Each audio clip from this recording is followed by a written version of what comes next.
Spartans, Razorbacks, Tom Izzo versus John Calipari. Any way you slice it, this is going to be a big statement win for someone at Breslin Center on Saturday night.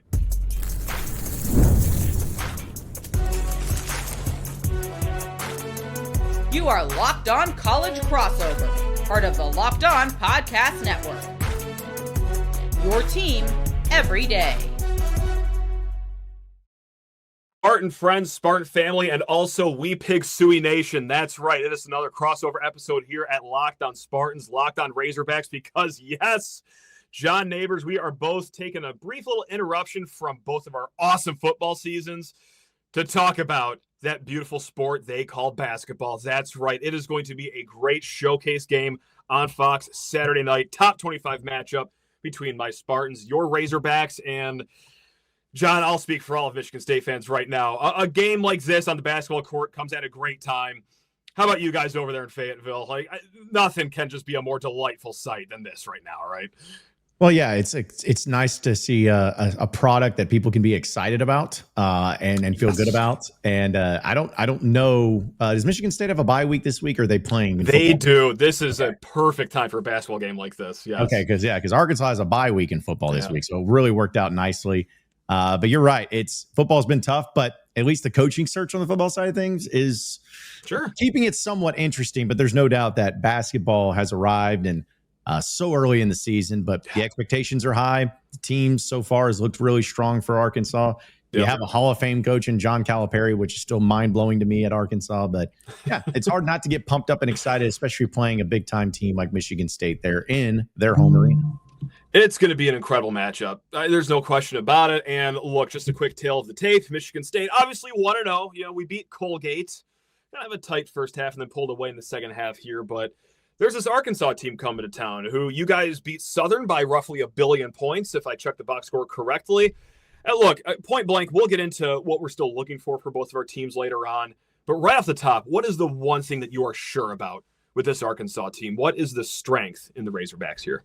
Well, that's what makes it so much fun is that they are really, they're really good at a bunch of things. Now, it's not to say they're perfect. It's not to say that they doesn't come with some struggles, but it's the amount of options that they have. And so far, it's been the two freshman phenoms of Darius Acuff and Meleek Thomas. I mean, these guys, Donald's All-Americans, guys that are capable of being NBA lottery picks. It's a John Calipari freshman All-American type guys. Classic, right? Yeah, and so, but having those guys in there, you could see why everyone's so high on them. And it's been so fun to watch them. And then the first game against Southern, they both went for over 20 points. Meleek Thomas is one of the quickest releases I've ever seen.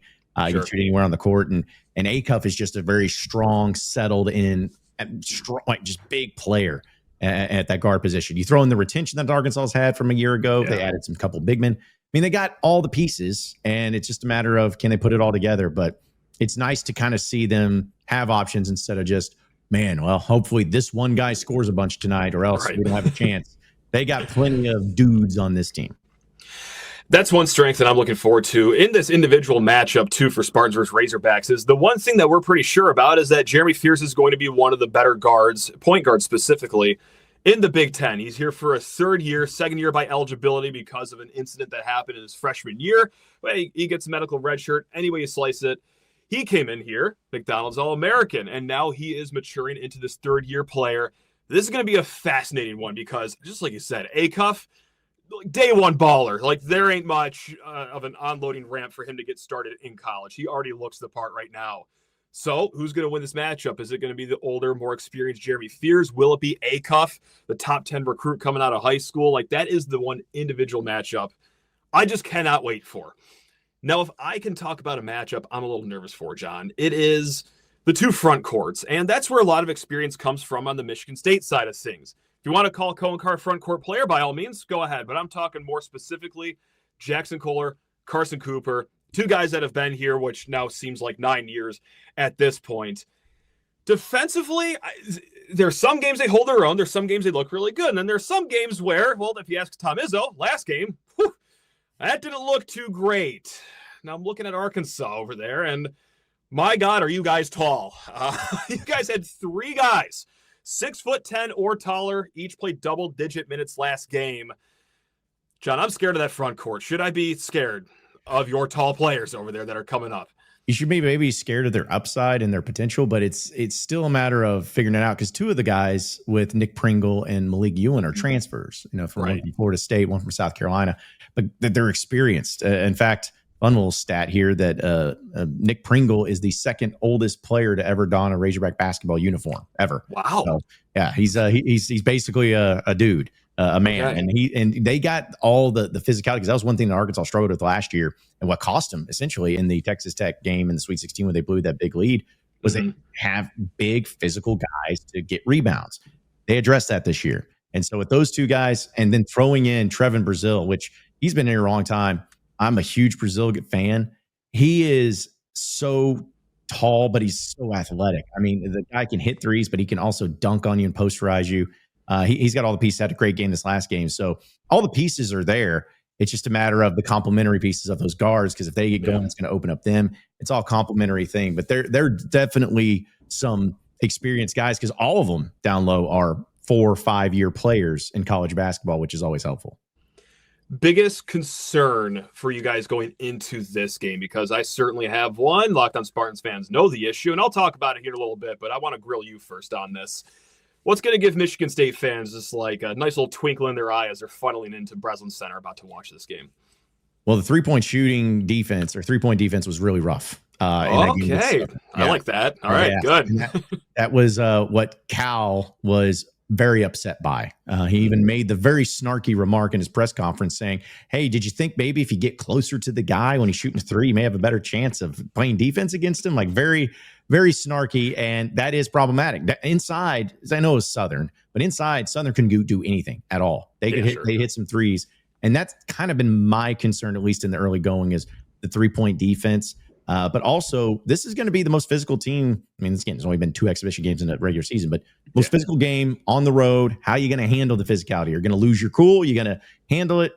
To me, that's the most concerning thing, and why it's a concern, because of the mystery behind it. Not necessarily like they're going to be bad at it. It's just, hey, this is a great test to see just how physical you are, how strong you are. Yeah. And I think going up against a team like Michigan State, especially on the road, is going to be a good test for that. I do not think that you will be wrong with the physicality here. And this comes off the heels of Michigan State. They beat Colgate on Monday night, and it's just the perfect way to start a season. You get the win. You look underwhelming in many aspects of the game, and you get Tom Izzo fired up. And based on his press conference, I started to feel horrible for the players, because this week of practice probably rivals like Navy SEAL Team 6 training. I mean, he was calling out everyone. Everything. Didn't matter if he had an awesome game on Monday or a bad game, but he was also calling out that defense, and I think some just masculinity is also going to be called out here this week. So, look, you could always count on physicality at the very baseline for a Tom Izzo team, but coming off the heels of a game like that where your coach is talking like that, I think it's going to be even more cranked up for a game like Saturday. But that is nice to hear. Now, maybe 3-point defense could be an issue, because that's where my issue lies, John, is just 3-point shooting. And look, Locked On Spartan fans have heard me talk about this time and time again, but they've lost some players from last year's team, like Jace Richardson, who's now in the NBA, or other guys like Trey Hallman, who transferred out, Jaden Akins, who ran out of eligibility, Xavier Booker, who transferred away to UCLA. And while they all didn't have their greatest shooting years last year, they at least had a history of showing they can hit those shots, and that had the defense need to respect them, space the floor out, open up some lanes. Whereas this year, your only 3-point shooters are, well, Trey Fort, transfer from Samford. Kurt Tang is supposed to be one, very young in his career. It's still like a wait and see how real this thing is sort of thing. Jackson Kohler has shown it, not consistently though. Cohen Carr has shown it, not consistently though. So it's a twofold thing. It's one, 3 points are more than 2. And that helps in the game of basketball. I know, that's where we're getting really in the weeds here. But the second part is, like, if they don't respect your 3-point shot, especially with the length that you guys have at Arkansas, my God, that's going to make the spacing interior just not even exist. So, like, you got to hit shots early on. You got to show that the defense needs to respect you from 3-point land. And we just didn't really see it in the exhibition game. It was okay against Colgate, but this is going to have to be a few game sample size sort of thing here. So it's got to start materializing at home on Saturday night. I will say this too. I will say this too. This is another thing that Carter Knox did not play in game 1. That we don't know if he's going to play in this one. So that's another thing to watch out for. A great wing, and one of the biggest factors of Arkansas' success last year as a true freshman. Dude's incredible. And again, he didn't play. He's dealing with a little bit of a foot issue, but it's not serious. Okay. If he comes out there and play, it's just another added piece of depth. But if he doesn't, I think Arkansas still can make up for it. But it's definitely something to watch for if you're Michigan State.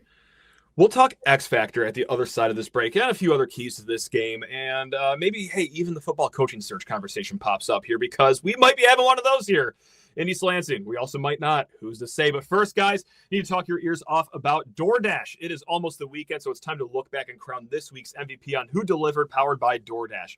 Just like you can win every Saturday with DoorDash Streaks, saving more every time you order. These players delivered when it mattered the most, so let's break it down. Up here in East Lansing, Michigan.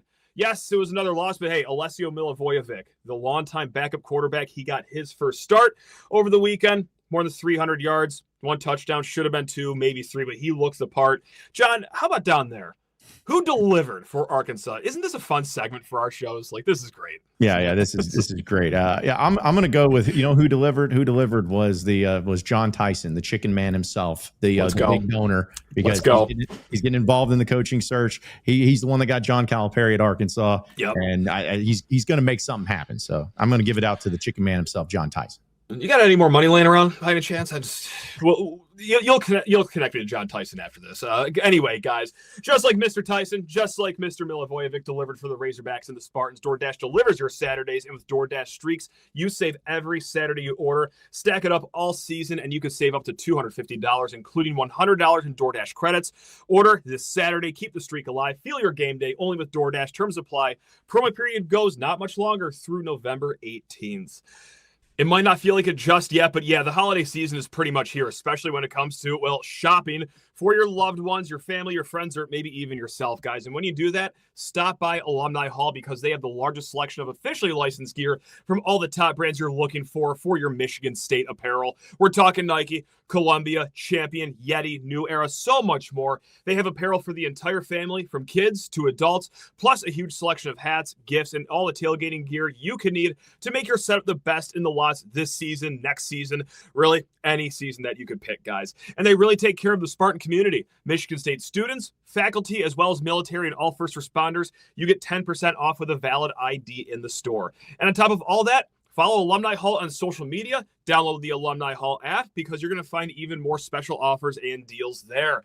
So what are you waiting for, guys? Get your holiday shopping already done. Just get it over with and do it at Alumni Hall in the Eastwood Town Center in Lansing, right near the Apple Store, or shop online or through their app. And best part is, for every $150 you spend, you will get $10 in Hall cash to use for the next time. So grab the new game day look or upgrade your tailgate with Alumni Hall, your ultimate Michigan State shopping destination. All right, John. X Factor. Now, you mentioned Knox beforehand. Is it just simple as that he's going to be the X Factor for Arkansas? Because, yeah, we know the freshman that you talked about already, but who's like the guy laying around in there in the weeds that is really going to make a difference this game? Well, to me, the Carter Knox has the potential, but it's just a matter of like how healthy he is. Yeah, for sure. Feeling comfortable and all that. And it's quite something. I don't care who you are or if you are experienced. Like if your first game back, at least in full time and the full swing things, is on the road against Michigan State in that hostile environment. There's always an interesting factor to that. But to me, I'm going to go with Billy Richmond, who is a player that was a freshman last year. He was also one of those highly recruited guys. I don't know exactly how, if this is the case, but he's increased his vertical extremely. And I don't know how, but he is a freak athlete. He's worked on his game. His shot making ability has been better. He didn't have the best game this past week, but he's a high energy guy. He's a guy that's going to get a technical at some point. Like he'll probably get a guy. He talks. He gets in people's faces. He doesn't put up with anything. And to me, he's one of those guys, when he gets going, the energy just goes through the roof for the team. He's an energy guy. So I think if Billy Richmond comes in here and has a really good game, that could trickle out to all the other players and really be an impact in it. I like that. X Factor over here, we are going to go with the new guy, the transfer from Samford, who I think is on like literally his, I think it's like 7th school in the last 6 years, even if you go back to high school or something like that. But yeah, Trey Fort, because he's been at every level of college basketball. He's played at Mississippi State, just came from Samford. Like I said, he's played junior college, but this is the biggest platform that he's been on. And my God, like if we know anything about this kid, confidence not an issue. Like he's got the green light. Like he is ready at all times. So if he can get going early, can a few 3-pointers early on. Look, we need stability at the 2-guard position, whether it's going to be him, whether it's going to be Kurt Tang, but I think that's going to be our X factor here. Now, if I could open up the conversation to like kind of keys of the game, X factor of the game, not specifically to a player, I look at Jeremy Fears because I'll tell you what, opposing fans will hate this, and I hate it too when I see it done against my team, but it is a skill in basketball these days, especially when you're the home team. Foul baiting. My guy Jeremy Fears has a deep, endless bag when it comes to getting guys on his hip, hitting the pause button, draws contact, and there he is. Hey, Jeremy Fears is shooting 8 free throws this game. Hey, he's got the guy in foul trouble 8 minutes into this game. Maybe with younger guys, those 5 stars, those high schoolers, maybe that's going to be a key to the game. It's going to be nasty. Some might even call it non-ethical. But John, like, that's going to make a difference here. Are you excited for the Jeremy Fears experience on Saturday night? Well, listen, as somebody who loves still to this day Jalen Williams from Arkansas, who took so many charges back when he played a few years ago that they changed the rule of it. I think he ended up taking 50 charges, something like that. Wow. I respect it. And it made everybody mad, and I get why they hated it. But when it's your guy, you love it. So I'm all for it. But it goes to kind of what you're talking about with this game and matchup. I don't think Michigan State, and you'll speak more on it, they're not a team that may be able to come from behind as much. It's just not what they're built. And to me, it's about Arkansas getting off to a great start.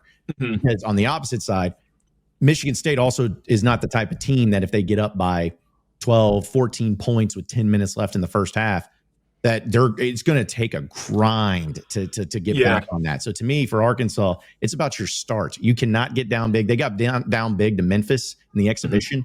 Now they stormed back and beat the crap out of them, but you won't be able to do that against Michigan State. You cannot walk in there, get punched in the mouth, and Cal's having to take a timeout 3 minutes into the game to stop the momentum because they're down 9-0. Like, you cannot do that. You have to get it going early, especially in that raucous environment, which I assume is going to be raucous. I mean, it's going to be a 25 matchup. I mean, Calipari's coming to town, and I'm jealous of that. Wish I could be up there, but it's going to be about the start for Arkansas for me. It's going to be fascinating to see if MSU can be a come-from-behind team at any point this season. And, like, they had to do it quite often last year. And even though they weren't one of the best three-point shooting teams, like, by any stretch of the imagination, when they stuck to the Tom Izzo philosophy, which, like, was missing the last few years, but last year it came back, it was defend, rebound, and run. Like, their defense, still solid. Their rebounding, I think they only got out-rebounded 2 or 3 times all year last year, and they were dynamite in transition. So, like, it's weird. Like, they don't have, like, a great half-court offense. They don't have that firepower from 3. But if they can still harken back to what they had last year, which is still to be determined in this very young season, like, they can be against all odds. So it's not like I want to say, hey, I hope Arkansas goes up early. I do want to see it at some point this season to see what it does look like in this next chapter, to see how much carryover there was from last year, especially without Jace Richardson, because that was our go-to guy for the second half of the season. Someone had to emerge at being a bucket getter in the half-court offense, and it ended up being him. So who's going to take over for him? Can anyone take over for him? So, yeah, that's the other big key here is rebounding. That was Michigan State's calling card last season. Jackson Kohler, dynamite rebounder. Carson Cooper, great rebounder. But, man, I look at those tall trees down in Arkansas. Oh, boy, that's going to be a tough task. I mean, that might spell the game right there. That could be the absolute key to the game, is this rebounding margin here. I mean, yeah, because Arkansas still has, again, early results of it, but they still have not been great at offensive rebound, or giving up offensive rebounds is what there was a problem last year. Okay. They gave up too many for my liking against Southern. So, yeah, it's going to come down to how do these players handle the physicality. Are they winning those 50-50 balls? Are they going out there and getting to the foul line? And when they get to the foul line, are they taking advantage? Because the free throw shooting is a little suspect at times too so far. So it's just a matter of, are you going to take what Michigan State can give you? And are you going to back down when things get a little too physical? I'd like to think Arkansas is not going to. You have, again, a lot of experience from major conference play guys, especially with your bigs. So it's not that Michigan State can't do it, but they shouldn't. Michigan State should not have something that Arkansas and some of these guys have never seen before. As far as like, whoa, is this how it's going? It's not like you have freshmen out there, right? You got dudes. So it's going to come down to for me that way of, can you be the more physical team in times and then just set up the other guys for success? So the computers over at barttorvik.com right now, they have Michigan State winning this game 77-75. Does that sound right? Or are you going to argue those computers, John? I mean, listen, I feel like Arkansas is going to win just until Okay. I'm proven otherwise type thing. Because and it's not to say that, if Arkansas loses this game, it's a massive failure. Yeah, of course. Right. It's just, hey, listen, Arkansas's look good in their 3 games we've seen. So, but I believe it's going to be kind of nasty and kind of low scoring. Yes. I think I don't know exactly what the over-under is, maybe like 154.5. Give me the under. I think this could be one of those final scores for either team winning 64-61, something like that. And if that happens, Michigan State's going to win this game. That's how I view it. But if it gets into the 70s, 80s, I like Arkansas's chances. That's their game. They have, again, the offensive firepower. They have so many options, so many guys that can hit threes, so many guys that can go inside. That guys that can do so many different things. I would like it to be a higher scoring game because I feel better about Arkansas's chances. But if Arkansas can't get the offense going and they struggle against the defense of Michigan State, I think the Spartans are going to have short work of the Hogs in this one.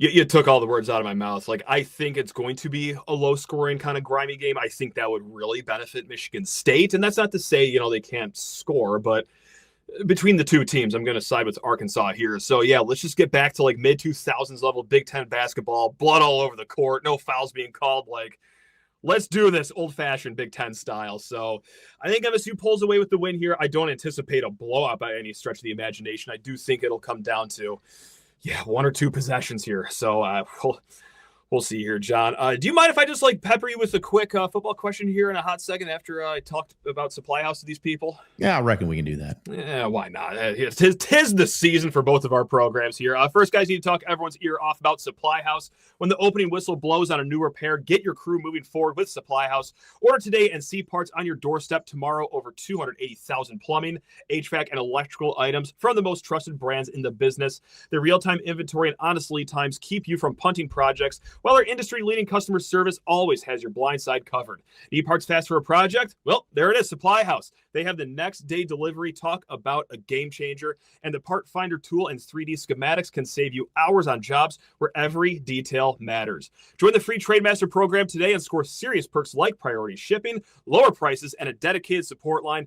Visit supplyhouse.com to sign up for free and use promo code SHCollege5 for 5% off your first order. That's supplyhouse.com. Real people, real service. Now, up here in East Lansing, we're kind of hoping, at least a lot of us are, that there will be a coaching search. You guys got in on the mix very early on this season. Now, you do have the old chicken guy down there doling out money. I heard that, hey, you know what, James Franklin, he could be a good candidate, but, I want him to be our candidate one day, John. I don't think there's going to be a lot of overlap between, Michigan State candidates and SEC candidates, but this is one of them. Is James Franklin, the golden ticket for you guys, or is there someone higher up on your board right now? I mean, to me, Michigan State or James Franklin, with being from the Big Ten, and you think about a place like a Michigan State, if he was ever to be at that place, I mean, it would make sense because of what he's experienced. But I think people sometimes forget he was at Vanderbilt, and yeah, sure was. Had some good success at Vanderbilt. I think for Razorback fans, they've been in this purgatory of football irrelevance, and it's really pissed them off because there's no reason for them to be in that bad. No one's saying they should win championships, but ever since Bobby Vitrino wrecked the motorcycle, which is ironic, he's the head coach again. Arkansas not been great, and they hired one Big Ten coach in Brett Bielema, and that didn't work out. So I think Franklin is one of those guys where it's okay, he was successful at Penn State. Did he get to the level? Apparently not, because they fired him. He proved he could win in the SEC at Vanderbilt. He's a big name, high energy. To me, it's the best of all worlds. What's the worst James Franklin does at Arkansas? Wins 7-8 games. That's been better than what you've been doing. So it's an upgrade. I think that's where a lot of the energy is going towards. I know that Arkansas is very interested. I know that he's interested. Will he get the job? Time will tell. But it's just Arkansas has to nail this one. They have to get it right. Seeing programs like Ole Miss and Missouri and A&M and Indiana, it's nothing against those programs, but Arkansas, there's nothing different from them than those. If they can do it, we should be able to do it. So I feel like he would be the one that James Franklin, that is, would be the one that brings everybody together the most.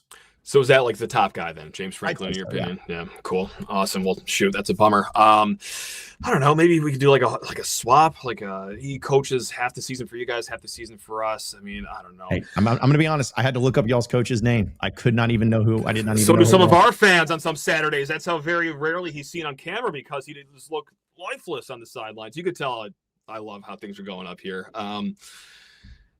John, I actually love this conversation. Half because like it's basketball season. It's nice to talk about a sport that brings hope and just energy to our fan base. And half, hey, you know what? I know you do great work down at Locked On Razorbacks, and it's very awesome that we actually got to do a crossover show. We're actually meeting up on some level of competition here. Not a bowl game, certainly, but we'll take a basketball game. Well, let me just be very clear about this for basketball.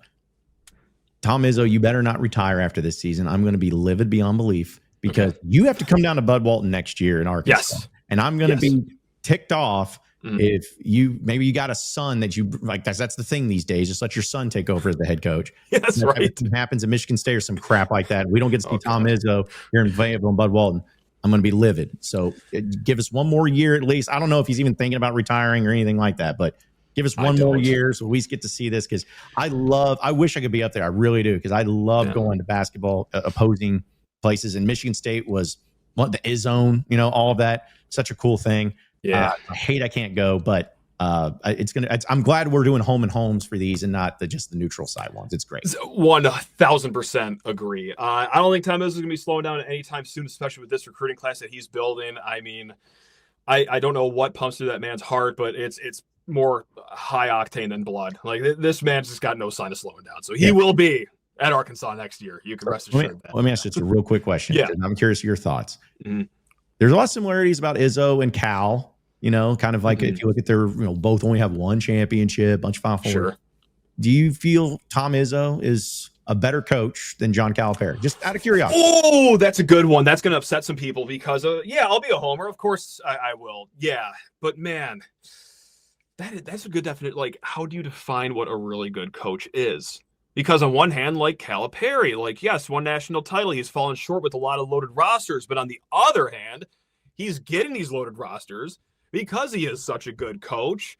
So, man, that's a real like flip of the coin answer there. I'm going to go with my guy, 8 Final Fours, won the Big Ten by 3 games last year, still doing it his way in a sense at the age of 70. So I'm going to go with Tommy here. You're going to go with Cal, I think? Well, yeah, I'm going to go with Cal just because I don't like Tom Izzo and I never have. So, that hurts. No, I know. Saving that until the end. Oh, I know. I never liked him. He just seems and I'm sure this is going to upset your Michigan State fans, but you know what? You guys aren't going to care about me at all ever. So I just don't like. I felt like he was always very whiny, and I felt like he was very overrated. Kind of reminded me of like a Bob Stoops. It's like, yeah, okay, you won a title 25 years ago, all right? That's all well and great, but that was back during the Clinton administration. Like, come on now, like we got to move on from here. But that's what makes it so fascinating, though, is that these are two old-time Hall of Fame level coaches that, not to say they're holding on to anything because they're both highly successful still, but there's just an interesting dynamic of these guys have been around a very, very long time. Everyone's all about the Nate Oateses and the Danny Hurleys. Yeah, of course. Coaches, but these are some old school guys with some historically solid programs. And of course, Cal's brand new here at Arkansas still. Yeah. Can't get over the fact that he's here, but it's going to be a great matchup. Man. So next year when Tom Izzo is coaching at Arkansas, there's going to be a guy with a ski mask putting him in a headlock. We all know who it is. That'll be the quickest investigation of all time. It's John Nabors of Locked On Razorbacks. Well, thanks for making that easy, John. Guys, I'm going to be back on my side of things, Locked On Spartans, because against all odds, if you want to win money, start fading this next segment. We're doing 5 best bets on my end, but John over there, Locked On Razorbacks. I'm over here, Locked On Spartans. No matter what happens Saturday, you'll hear about it on both of our shows. John, thanks again. Much appreciated talking to you. And, there's one more thing I want to leave with you. This is just a personal anecdotal story. No one could possibly care about this, but I'll share it anyway. This is going to be a road venue for me on Saturday because I'm going to be home with my 2 kids, age 5 and 2. On Saturday, we watch college football. And we go through like what each fan base says, over here, it's go green. Arkansas was on TV. I said, hey, they say we pig suey. Nope. You messed it up. No. Okay, I'll edit this part out then. What is it then? Woo pig suey. Well, someone's got to tell the kids upstairs that say it every single weekend now. Arkansas won't even be won't even be on our television. They're still walking around the house saying "We Pig Suey," so it's "Woo Pig Suey." I got some corrections to make upstairs. So I got a feeling when that game is on, it's just me and the fellas on Saturday night. I'm just clinging on to my Michigan State just fandom. They're going to be just around the house like Arkansas Razorback fans. So, hey, we'll take whatever ones we can get. Road game for me up here. So, all right, guys. Hey, until next time, again, we'll see you for 5 best bets. And over there, hey, you'll hear John. Whenever you hear John next. Yes, it's time for 5 best bets. And if you thought Michigan State's football season was underwhelming, well, this segment hasn't been much better this year. Look, overall, we are 21-28. Oh, God. But we did get in the black last week. We went 3-2. We got over 43.5 for Penn State against Ohio State. We got under 50.5 in Florida versus Georgia. Never a doubt in that one. There wasn't a quarterback that went down at the 1-yard line to preserve that. No. That was in the bag the whole time. And then Michigan State, that's right. Good teams win. Great teams cover. Plus 3.5 over Minnesota. We lost Iowa State minus 3.5 against Arizona State. And then USC minus 6.5 at Nebraska again. 3-2 last week. That puts us at an overall record of 21-28. So, yeah, we're going to need a 5-0 slate here quick just to get us within shooting range of getting into the positives here to end the season. This week, I liked Penn State at plus 13.5 over Indiana. The point has moved right before we started recording, so we're going to love Penn State plus 14.5 over Indiana. Hopefully they can keep this game somewhat within shooting range just because of their talent alone. Do I think the Nittany Lions win this one? Absolutely not. But can you keep it within 2 touchdowns at home in probably your last big game of the season? Now, I'm going to keep it with Big Ten football because Rutgers and Maryland, 2 awful teams. And, who are we to talk? I mean, but look, Rutgers has had a tough season, and not for their offense. They've actually had a pretty decent offense so far this season. And if there's anything that's going to go right for Maryland, it is also going to be this said offense. So we're going to go over 56.5 for the Scarlet Knights against the Terrapins here. Mississippi State Bulldogs, that's right. MSU is on a bye week, but we will be betting on the other MSU. Plus 9.5 over Georgia. That's right, getting the Bulldogs. Plus a touchdown and a field goal at home. We're going to go down for an uncomfortable bet back in Big Ten country. Iowa plus 6.5 over Oregon. 2 teams coming off of a bye week. Iowa, I got to say, they've looked a lot better than I thought they ever would this year. They gave Indiana their best shot, but this is going to be another strong test at home. I think they cover plus 6.5 over Oregon in a low-ish scoring game. And then, last but not least, back to SEC country. Alabama plus. Yeah, that'd be awesome if you get Alabama plus money these days. How about Alabama minus 9.5 hosting LSU? This one brings me a little discomfort because it's not that I don't think Alabama's good. I think they are really good. Just this rivalry is always pretty close. But you know what? We're going for it. Obviously have not loved what I've seen from LSU this year, especially on the offensive side of the ball. Alabama with Ty Simpson, God, it just feels like they're getting better every single week. So Crimson Tide minus 9.5. Let's go through it again really quick, guys. Penn State plus 14.5 over Indiana, over 56.5 in Rutgers versus Maryland, Mississippi State plus 9.5 over Georgia, Iowa plus 6.5 over Oregon, and Alabama minus 9.5 over LSU. Guys, you'll be hearing from me next, most likely late on Saturday. So I would love to do an instant recap of the game, but with my schedule over here, I might not be able to hop on until 11-ish, maybe even closer to midnight, or worst case scenario, first thing Sunday morning. You will be hearing from me by the time this weekend ends, though. We're going to talk about this basketball game. We'll probably get a little bit of football in the mix because you guys already know it. If it happens in East Lansing, we talk about it right here, Locked on Spartans, 5 days a week or 7 times this week. I mean, who needs a bye week? We're just going to ramp up the content here. But guys, thanks a lot for listening, whether it was just this show this week or the whole entire week. You guys are the best. Love every single one of you. Take care of yourself this weekend. Mix it in water and go green.